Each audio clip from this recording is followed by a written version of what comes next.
Subscribe करें और दबाएं बेल आइकन ताकि कोई खबर रह न जाए।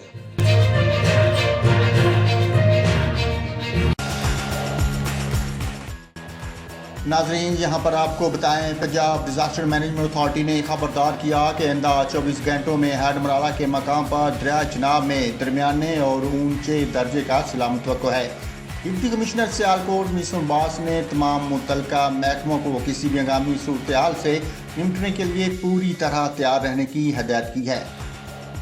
उन्होंने कहा कि ज़िला सियालकोट में दरिया चनाब, दरिया तवी, नाला डेक और नाला 1 में पानी की मॉनिटरिंग जारी है। जुमेरात की शाम 4 बजे दरिया चनाब में हेडमराला के मकाम पर पानी का बहाव 1,90,833 क्यूसेक था।